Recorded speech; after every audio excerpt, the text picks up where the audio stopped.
Bismillahirrahmanirrahim. Assalamualaikum warahmatullahi wabarakatuh. Perkenalkan, nama saya Suharmi Ningsih dari Prodi Kehutanan Universitas Mataram angkatan tahun 2019 ingin mempresentasikan atau membahas terkait kampanye pengelolaan hutan lestari dan yang berjudul kerusakan hutan. Kerusakan hutan adalah berkurangnya luasan areal hutan karena kerusakan ekosistem hutan yang sering disebut degradasi hutan, ditambah juga penggundulan dan alih fungsi lahan hutan atau istilahnya deforestasi.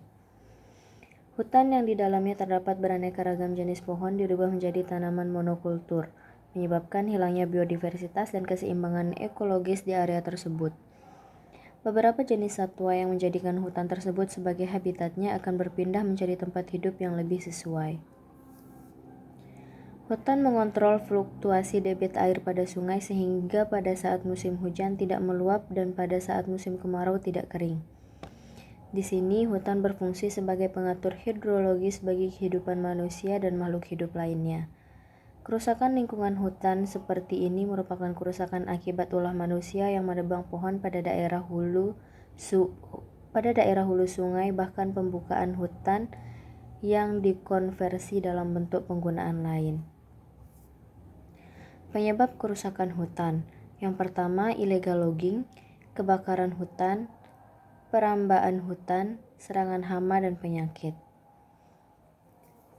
Deforestasi atau dampak akibat kerusakan hutan dapat menimbulkan berbagai bencana. Yang pertama, perubahan iklim.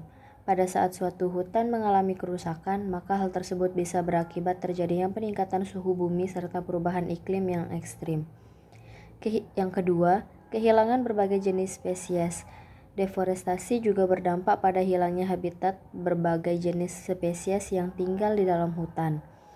Dengan hilangnya habitat-habitat tersebut, maka hal tersebut akan menyebabkan terjadinya kepunahan spesies. Yang ketiga, terganggunya siklus air. Kita tahu bahwa pohon memiliki peranan penting dalam siklus air, yaitu menyerap curah hujan serta menghasilkan uap air yang nantinya akan dilepaskan ke atmosfer. Dengan kata lain, semakin sedikit jumlah pohon yang ada di bumi, maka itu berarti kandungan air di udara yang nantinya akan dikembalikan ke tanah dalam bentuk hujan juga sedikit. Yang keempat, mengakibatkan banjir dan erosi tanah.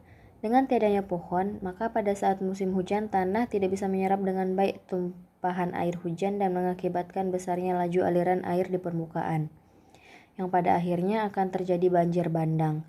Selain itu, air hujan dapat mengangkut partikel-partikel tanah sehingga menimbulkan erosi tanah atau tanah longsor. Yang kelima, mengakibatkan kekeringan. Dengan hilangnya daya serap tanah, hal tersebut akan berimbas pada musim kemarau, di mana dalam tanah tidak ada lagi cadangan air yang seharusnya bisa digunakan pada saat musim kemarau. Hal ini disebabkan karena pohon yang bertindak sebagai tempat penyimpanan cadangan air tanah tidak ada lagi sehingga ini akan berdampak pada terjadinya kekeringan berkepanjangan. 6. Rusaknya ekosistem darat dan laut. Kerusakan hutan yang terjadi akan membawa akibat terjadinya banjir maupun erosi yang dapat mengangkut partikel-partikel tanah menuju ke laut yang nantinya akan mengalami proses sedimentasi atau pengendapan di sana. Hal tersebut tentu saja bisa merusak ekosistem yang ada di laut, seperti ikan serta terumbu karang. Dan yang terakhir, kerugian ekonomi. Hutan merupakan salah satu sumber kekayaan alam. Sebagian masyarakat menggantungkan hidup mereka dari hasil hutan. Jika hutan rusak, maka sumber penghasilan mereka pun juga akan menghilang. Kerusakan hutan bisa menyebabkan tanah menjadi tandus sehingga akan sulit dipergunakan untuk bercocok tanam. Upaya-upaya yang bisa dilakukan. Kita bisa tahu bahwa hutan memberikan kontribusi yang tidak sedikit bagi kehidupan makhluk-makhluk di sekitarnya, khususnya bagi manusia. Untuk itu sangatlah penting bagi kita untuk selalu berupaya menjaga hutan kita agar tetap lestari. Upaya-upaya yang bisa dilakukan antara lain adalah dengan melakukan reboisasi atau penanaman kembali hutan-hutan yang gundul.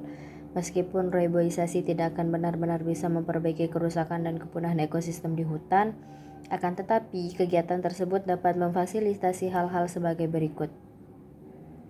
Yang pertama, mengembalikan fungsi dari ekosistem hutan seperti penyimpanan karbon, sebagai sumber cadangan air tanah, serta sebagai tempat hidup bagi berbagai jenis satwa. Yang kedua, mengurangi jumlah karbon dioksida yang ada di udara sehingga udara menjadi lebih bersih dan sehat. Yang ketiga, membangun kembali habitat satwa liar. 7 cara menghindari kerusakan hutan. Yang pertama, memilih pohon-pohon tertentu yang akan ditebang sesuai dengan umur dan ukuran batang, atau sering disebut dengan sistem tebang pilih. Yang kedua, mencegah terjadinya kebakaran hutan. Yang ketiga, mencegah penebangan hutan untuk lahan pertanian. Keempat, tidak menebang pohon sembarangan. Kelima, pembuangan limbah industri yang diatur sedemikian rupa sehingga tidak mencemari lingkungan dan ekosistem hutan. Yang keenam, membuat regulasi dan sanksi yang tegas bagi pihak-pihak yang melanggar hukum dan melakukan kerusakan hutan. Dan yang terakhir, menggunakan pestisida sesuai dengan aturannya karena pestisida dan limbah industri dapat menyebabkan pencemaran tanah. Sekian presentasi dari saya. Wabillahi taufiq wal hidayah. Wassalamualaikum warahmatullahi wabarakatuh.